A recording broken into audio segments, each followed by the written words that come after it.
Bom dia, boa tarde, boa noite para quem está assistindo o vídeo durante a noite. Nós vamos dar continuidade à nossa disciplina de biologia celular e hoje nós vamos falar sobre as organelas celulares. Até aqui nesse primeiro slide eu coloco o desenho, né, a imagem de alguma delas. Nós vamos falar detalhadamente sobre cada uma. Bom, antes da gente entrar no assunto propriamente dito, é importante a gente falar que o nosso corpo ele é constituído por mais de 10 bilhões de células.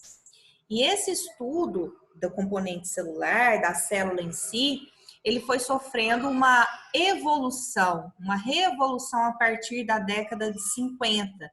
Por quê?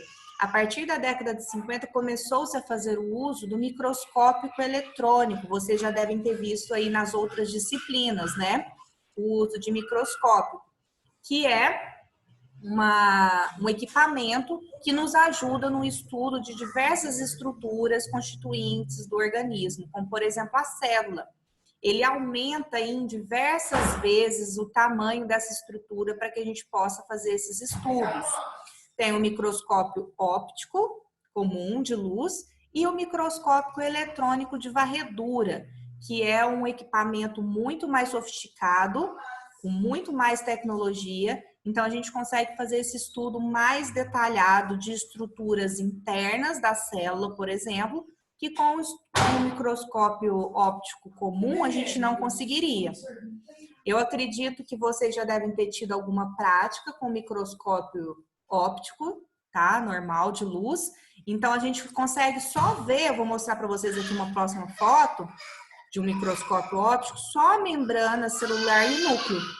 Então, para a gente conseguir ver as organelas celulares, que são estruturas muito pequenas, nós vamos precisar do microscópio eletrônico de varredura, tá? Olha assim, ó, eu trouxe essa figura, essa imagem, mostrando aqui, comparando o tamanho de algumas estruturas. Vai desde uma que a gente não consegue enxergar a olho nu, como, por exemplo, o átomo. Lembrando que toda a matéria é constituída de átomo. Nosso corpo é formado por milhões de átomos. Depois vem aqui, ó, vamos acompanhar no cursor. O átomo, o tamanho dele é de 0,1 nanômetros. Já já nós vamos falar o que significa essa unidade de medida, nanômetros. Depois aqui a gente tem algumas moléculas de lipídios, né, de gordura, que está um pouquinho mais aí que 1 nanômetro. Depois as proteínas, que são maiores que os átomos e maiores que os lipídios, elas estão aí um pouquinho menos que 10 nanômetros. Olha só, depois a gente tem o vírus da gripe, que é mais que 10 nanômetros. Depois a gente tem as bactérias e as mitocôndrias, células animais e células vegetais, que estão aí numa faixa de 10 micrômetros a 100 micrômetros. Repara que já mudou a unidade de medida, agora a gente está falando em micrômetro. Depois, o óvulo humano, né? Aí os óvulos, as células das mulheres, acima de 100 micrômetros. Depois a gente tem aqui, ó, o ovo de uma rã, que já é na dimensão de 1 milímetro. Aí a gente já consegue enxergar o olho nu, bem petitinho, mas a gente já consegue. Um ovo de galinha, que está acima de 10 milímetros aí, e entre 100 milímetros. O ovo de avestruz, que é bem maior, que está acima aí de 100 milímetros. E uma mulher adulta, que está acima de 1 metro, 1,5 metro. Então, aqui está mostrando essa escala, que vai desde o nanômetro até o metro. Aqui em rosa eu coloquei para vocês terem noção. O que é 1 milímetro? 1 milímetro a gente consegue enxergar o olho nu. O que é 1 milímetro? Se a gente pegar na régua, a gente consegue enxergar 1 milímetro. É pegar 1 metro, é como se eu pegasse 1 metro e dividisse por 1000. Então, imagine que petitinho, mas a gente ainda consegue enxergar o olho nu. Tá? O que é 1 metro, mais ou menos? Pega 1 metro e divide por 1000. Essa partezinha seria 1 milímetro, tá ok? O que seria a unidade micrômetro? É menor ainda. É como se eu pegasse 1 metro e dividisse esse 1 metro em 1 milhão de partes. Para e pensa só. Essa parte pequenininha vai ser 1 micrômetro. E o nanômetro? O nanômetro é menor ainda que o micrômetro.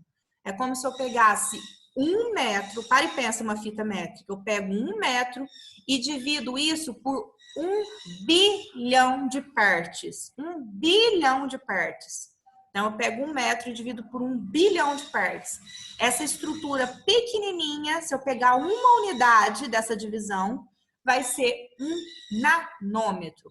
Então, quando a gente está falando em lipídio, proteínas, em vírus, nós estamos falando em unidades nanométricas. É como se eu pegasse esse 1 metro e dividisse por 1 bilhão. Ou seja, a unidade é 10 a menos 9. Então, é óbvio que o microscópio comum não vai conseguir nos mostrar essas estruturas nanométricas. Tem que ser um microscópio muito potente. Então, eu trouxe para vocês aqui, ó, do lado esquerdo, tem a representação de um microscópio óptico comum e aqui do lado direito de um microscópio eletrônico de varredura, que ele é muito mais potente, muito mais complexo e consegue mostrar para a gente essas estruturas nanométricas da célula, tá ok? A gente ia fazer uma visita na UFLA para mostrar, lá tem esse microscópio eletrônico de varredura, só que devido à pandemia nós não conseguimos ter esse acesso. Mas assim que voltar, a gente vai ter essa prática para vocês conseguirem ver essas estruturas celulares, tá? Olha só, é tão mais simples, eu trouxe 2 imagens aqui para vocês de microscopia. Do lado esquerdo da tela de vocês, é uma imagem de uma célula pelo microscópio óptico. Repare que é a simplicidade, ó, a gente consegue ver o meio extracelular, conseguimos ver a membrana plasmática, né, que separa esse meio extra do meio intracelular, aqui o citoplasma e o núcleo da célula. Dá para ver que é uma célula eucariota, animal, tá ok? Porque não tem parede celular. Então, a gente consegue ver de forma bem simples isso. Agora, aqui do lado direito, tanto que as imagens são mais detalhadas, mais complexas, do microscópio eletrônico de varredura. Aqui vocês têm ideia do que seja essa imagem? Isso aqui são vírus, do coronavírus atacando células. Então, olha só, a gente tem aqui, ó, em laranja, todos eles são o coronavírus atacando uma célula. Os cientistas conseguiram capturar justamente esse momento através do microscópio eletrônico de varredura. Por quê? São estruturas muito pequenas, que estão na escala de nanômetros. Então, precisa dessa microscopia mais avançada.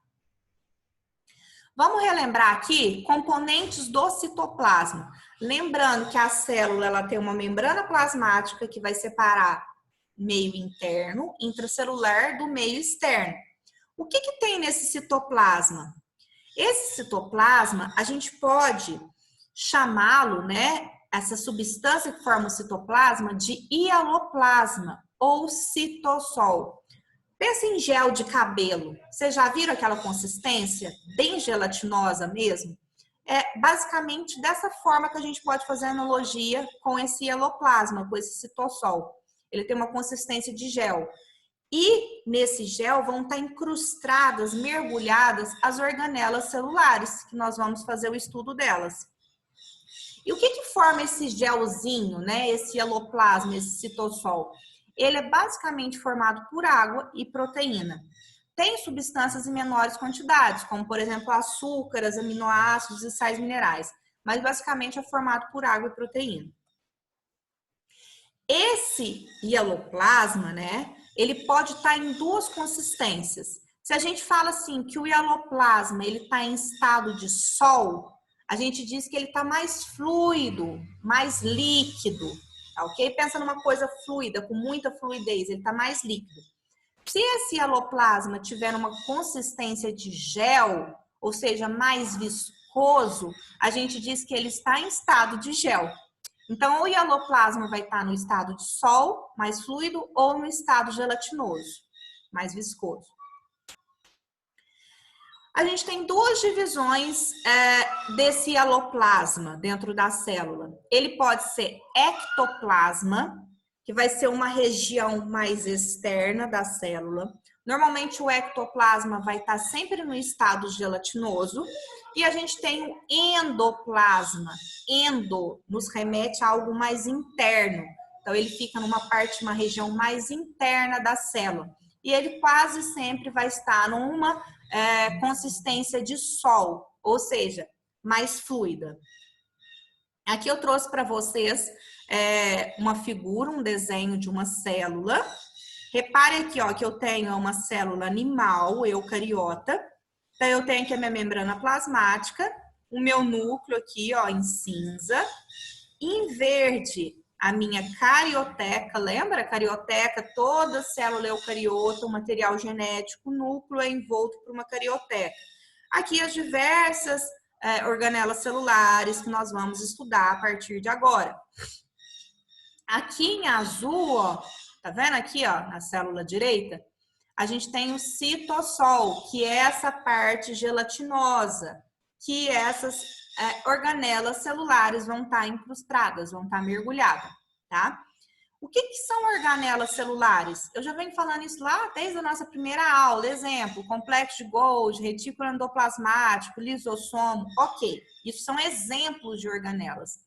Essas organelas é como se fossem pequenos órgãos dentro da célula. Cada uma vai desempenhar um papel específico e vital dentro da célula. Então, nós vamos ver que cada organela é como se funcionasse como mini órgãos dentro da célula, ok? Essas organelas, elas não estão paradas, estáticas dentro do hialoplasma, dentro desse gel. Elas estão se movimentando constantemente, tá? É como se fosse um vai e vem dentro do citossol. E esse movimento dessas organelas dentro da célula a gente chama de ciclose. É o movimento da parte sol do hialoplasma que arrasta as organelas de um lado para o outro, tá? Então, toda célula que é eucariota, ela vai ter organela. E essas organelas vão estar no movimento que a gente chama de ciclose. Esse movimento, se a gente pegar um microscópio, fica muito fácil de ver, principalmente em célula vegetal.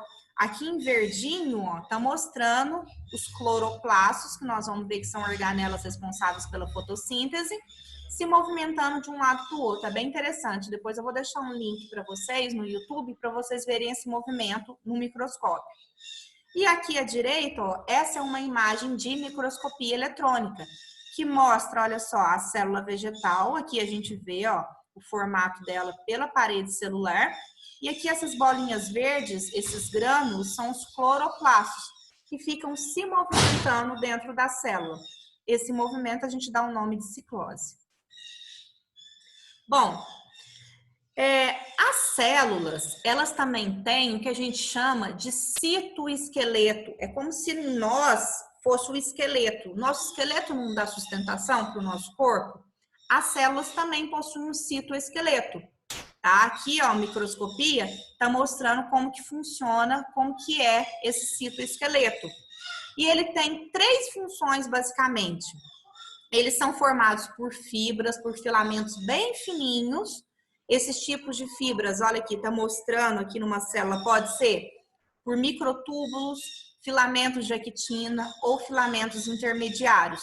Mas eles basicamente têm a função de dar sustentação para a célula, formato para a célula e também esse movimento, esse deslocamento celular. Então, olha aqui, está mostrando uma célula aqui no desenho, a membrana celular, e a estrutura interna dela, ó, esse emaranhado, essa rede de filamentos, que é o citoesqueleto. O citoesqueleto, ele é principalmente importante nas células eucariotas. Por quê? Eucariotas animais. Que as células animais, elas não têm parede celular como as vegetais. Então, o que vai dar sustentação e formato para essas células é o citoesqueleto, tá bom? Aqui, só para relembrar, está diferenciando a célula animal de uma célula vegetal. Lembrando que as duas são eucariotas. O que isso significa? Que elas têm uma membrana plasmática e tem um núcleo envolto, ou seja, o material genético, ele é compartimentalizado, ou seja, ele é separado por um núcleo, por uma carioteca, tá ok? Isso que é célula eucariota. A célula eucariota, aqui do lado esquerdo, eu tenho uma célula animal, e aqui do meu lado direito eu tenho uma célula vegetal. Lembrando que as diferenças básicas delas, olha só, na minha célula vegetal verdinha aqui eu tenho a organela cloroplasto, que a gente não vai ver em célula animal, esse tipo de organela, que é para fazer a fotossíntese, afinal de contas, animais não fazem fotossíntese. Eu tenho um formato aqui mais hexagonal, que é por causa da parede celular que as células vegetais têm e as animais não. E eu tenho essa organela aqui na vegetal, ó, bem grandona, que é esse vacúolo, que nas células animais também não tem, que vai principalmente funcionar para armazenamento de algumas substâncias importantes. Então, é muito fácil diferenciar uma célula animal de uma vegetal, tá? Por favor, não confundam isso, né? Eu vou ficar mega chateada. Ó, é inconfundível. E uma célula procariota, né? Que principalmente aí o reino Monera das bactérias, que são representados por essas células procariotas. As células procariotas, elas não vão ter essa carioteca delimitando o material genético. Então, todo o material genético ele vai estar espalhado, disperso no citoplasma. Então, olha aqui, ó, o meu material genético, o DNA todo esparramado, disperso no citoplasma. Reparem que as células procariotas, elas têm estruturas bem mais simples. Não é menos evoluída, é mais simples. Tanto que todos os processos celulares acontecem também nas células procariotas. Então, eu não posso falar que ela é menos evoluída. Ela é mais simples, só isso. E a única organela celular que tem nas células procariotas são os ribossomos, que a gente vai ver que são responsáveis pela síntese de proteína. Então, numa célula eucariota de animal e vegetal, a gente tem todas as organelas celulares. Voltando aqui. Olha só, a gente tem todas as organelas, tanto na célula animal quanto na vegetal. Então, por isso que a gente fala que ela é mais complexa. E aqui numa célula procariota, por exemplo, uma célula de uma bactéria, a gente vai ter só uma organela celular, que são os ribossomos. E nós vamos começar então a falar justamente desses ribossomos, que estão tanto em células procariotas quanto em eucariotas. É a única organela que tem nos dois tipos de célula. Para que serve um ribossomo? Um ribossomo, gente, olha aqui. Olha aqui dentro dessa célula nossa, ó. Olha no meu cursor. Aqui, ó, nessa estrutura roxinha, que a gente tem um retículo endoplasmático, olha que esse tanto de bolinha incrustada. Essas bolinhas aqui estão representando os ribossomos. Aí eu vim, dei um zoom aqui no meu ribossomo. Se a gente pudesse representá-lo, seria dessa forma. Ele é formado por duas estruturas, uma subunidade maior e uma subunidade menor, tá ok? Esse ribossomo, qual que é a função dele dentro da célula? Ele é especializado em produzir proteínas. Vocês lembram nas aulas passadas que nós estudamos as proteínas? Tem função estrutural no nosso organismo, toda a nossa característica, cor de olho, se o cabelo é liso ou se o cabelo é crespo, cor de pele, se é mais morena, se é mais clarinho, tudo isso, o que caracteriza está relacionado aí às proteínas, tá ok? Esses ribossomos, ou eles podem estar espalhados no citoplasma, olha aqui o citoplasma, esse tanto de bolinha colorida aqui, ó, é ribossomo. Ou eles podem estar grudadinhos, incrustados no retículo endoplasmático, como é o caso aqui, ó, em roxo, que eu estou mostrando para vocês aqui, ó, essas minhoquinhas em roxo aqui, vamos dizer assim, elas são o retículo endoplasmático.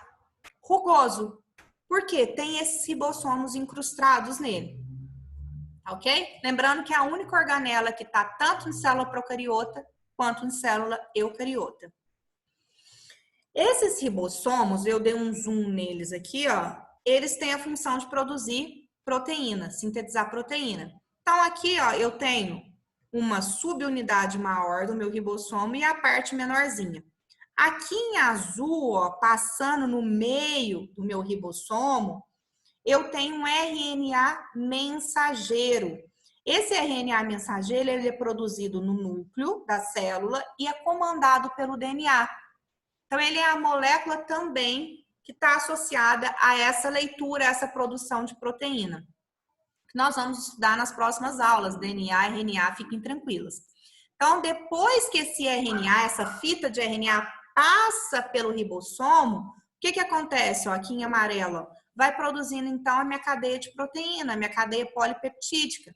Lembra o que é a proteína? Constituição da proteína básica são os aminoácidos, né? Que são os monômeros da proteína. Então, olha só aqui, mais uma vez, mostrando esses ribossomos. Aqui, a fita de RNA mensageiro passa por eles e no final eu vou tendo a produção a síntese da minha proteína no nosso organismo, tá ok? Bom, então é isso. Uma outra organela celular que nós temos é o retículo endoplasmático. Lembra que eu falei para vocês? O retículo endoplasmático, ele é um tipo de organela membranosa, ou seja, a gente tem muita membrana envolvida nesse retículo. Toda célula eucariota, ou seja, animal e vegetal, tem retículo endoplasmático. Aliás, gente, daqui para frente, todas as organelas que eu falar vão ser exclusivas de célula eucariota. A célula procariota, que é a de bactéria, só tem uma organela celular, que são os ribossomos. Esse retículo endoplasmático, pensa na membrana celular, ela vai invaginar. Eu vou até aqui usar no português um pleonasmo, né, que não é muito bem aceito, mas só para enfatizar isso.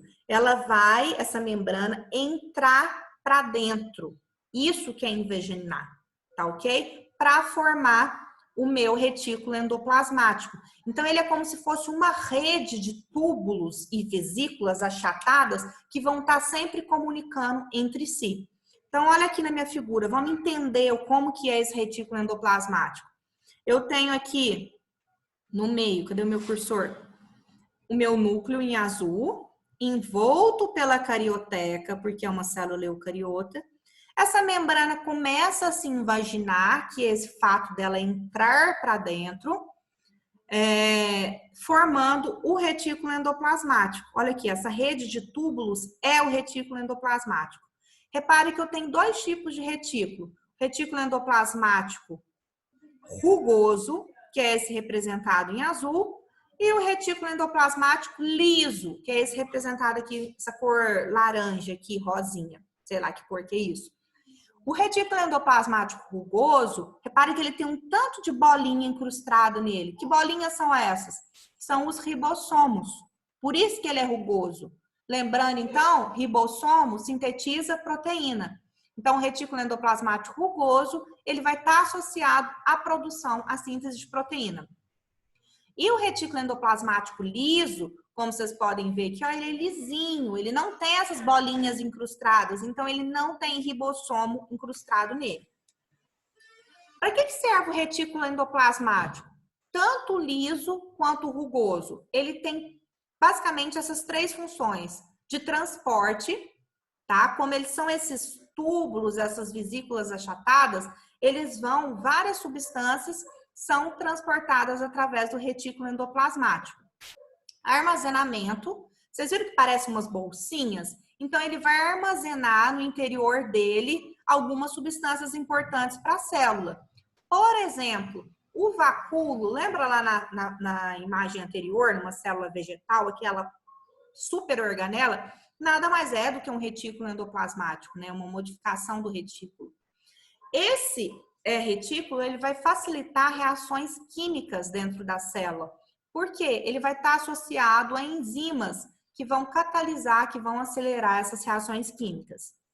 Outra grande função do retículo endoplasmático está associado à produção aí de alguns lipídios, como por exemplo, triglicerídeo, fosfolipídio, que compõe a membrana celular, e os esteroides, que são aqueles lipídios, né, responsáveis pela produção de hormônio vegetal. de hormônio sexual. Então, se vocês pararem para pensar, alguma célula que produz hormônio, elas vão ter retículo endoplasmático, principalmente liso, bem desenvolvidos. Beleza, fechamos essa organela. Agora, um outro tipo de organela que a gente tem é o complexo de Golgi. O complexo de Golgi, fisicamente, ele é bem parecido com o retículo endoplasmático. Ele também é uma organela membranosa, formada por muitas membranas. Ele é formado com saquinhos achatados, um em cima do outro, empilhados. Só que a grande diferença, eles não têm ribossomos incrustados nele, como o retículo endoplasmático rugoso. Ele também vai facilitar algumas reações químicas no citoplasma, por também ter enzimas aderidos a ele.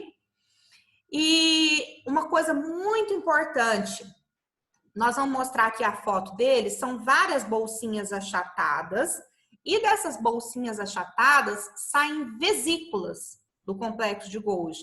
E essas vesículas são responsáveis pela secreção nas nossas células. Então, até coloquei aqui muito grande em vermelho, para vocês não esquecerem. O complexo de Golgi está relacionado à secreção. Lembra na aula passada que eu expliquei a diferença de secreção e excreção? Secreção, a célula vai botar para fora substâncias importantes e benéficas, como hormônio, lágrima, tá ok? Já a excreção, a célula vai botar para fora tudo aquilo que já não presta mais, que não serve para a célula. A gente diz até que secreção é como se fosse o cocô da célula. É como se fosse, a gente chama também de defecação celular. Então, ela vai botar para fora tudo aquilo que já não serve mais. A secreção, não. A secreção está relacionada a hormônios, a substâncias, secretar proteínas, hormônios, lágrimas. Então, são substâncias benéficas para o nosso corpo. Olha que bacana essa imagem do complexo de Golgi. Aqui é um desenho ilustrativo e didático, para vocês entenderem, ó. Eles parecem vários saquinhos, mesmo, bolsinhas achatadas uma sobre a outra. E aqui, ó, essas bolinhas são as vesículas que o complexo de Golgi libera. Essas vesículas que estão relacionadas à secreção celular. Aqui em cinza, eu tenho a imagem de uma microscopia eletrônica do complexo de Golgi. Aonde a proteína do nosso corpo é produzida? Então, se eu perguntar em qual parte da célula? Proteína. Lembra? Ela é feita pelos ribossomos. Esses ribossomos podem estar associados ao retículo endoplasmático ou podem estar soltinhos, liberados lá no citoplasma. Ok, quem produz proteína, então, é o ribossomo, que está lá no retículo endoplasmático. No entanto, se eu perguntar qual organela que secreta as proteínas? Olha a diferença da pergunta. Quem secreta as proteínas são o complexo de Golgi. Então, olha só, presta atenção nisso. Quem produz proteína no nosso organismo, nas nossas células? Ribossomo. Esse ribossomo pode estar no citoplasma ou associado ao retículo endoplasmático, ok? Agora, qual organela que secreta essas proteínas? Secreta, que libera para o nosso corpo? É o complexo de Golgi, através dessas vesículas. Claro? Então, olha só, olha essa imagem, que legal. Muito didática. A gente consegue ver aqui, ó, essa parte em rosa aqui é como se fosse a membrana plasmática, separando o meio externo do meio intracelular. Aqui em rosinha, aqui embaixo, ó, vamos de baixo para cima, eu tenho o retículo endoplasmático.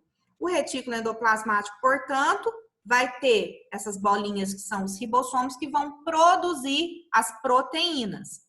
Aqui em laranja, ó, nessa cor salmão, essas várias bolsinhas achatadas é o complexo de Golgi. Através das vesículas, ele vai excretar as proteínas que foram produzidas aonde?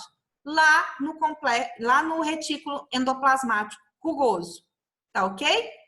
Então, ó, eu tenho essas vesículas, olha lá. essas proteínas sendo expelidas para fora da célula, através da secreção. O complexo de Golgi também tem uma outra função muito importante, que é a produção do acrossomo. Acrossomo, ó, isso aqui é um espermatozoide, tá, gente? Aqui a cabecinha do espermatozoide e o flagelo, que permite aquela movimentação do espermatozoide. O acrossomo, ele vai estar bem aqui na cabeça do espermatozoide. Esse acrossomo serve para quê? No momento ali, pensa que eu tenho aqui o meu óvulo. O espermatozoide vem e quer penetrar nesse óvulo para ter a fecundação, certo? Esse acrossomo, ele é cheio de enzimas digestivas que vai ajudar a perfurar e o espermatozoide entrar dentro do meu óvulo e acontecer o processo de fecundação. Então, quem produz esse acrossomo é o complexo de Golgi. E uma outra função muito importante do complexo de Golgi é a produção do lisossomo, que nós vamos estudar, fiquem calmas. Lisossomo é um outro tipo de organela. Então, quem produz o lisossomo? O próprio complexo de Golgi, tá ok? Bom, eu sei que são muitas informações, não terminou, essa é a parte 1 da nossa aula. Amanhã nós vamos dar continuidade com a parte 2, existem outras organelas celulares, tá? Por enquanto, estudem essas. Quais que nós aprendemos hoje? Ribossomos, tá? Que são responsáveis pela produção de proteínas nas nossas células. Depois nós temos retículo endoplasmático, que pode ser liso ou rugoso. Ambos retículos têm as mesmas funções dentro da célula, que nós já falamos, depois vocês voltem lá e recapitulem. Com a diferença que o rugoso, ele tem ribossomo incrustado, então ele está associado à síntese de proteína, e o liso não. Falamos também do complexo de Golgi, que está relacionado com a secreção celular. Então, hoje nós aprendemos essas 3 organelas celulares, tá ok? Uma boa semana e bons estudos para vocês, meninas. Beijo!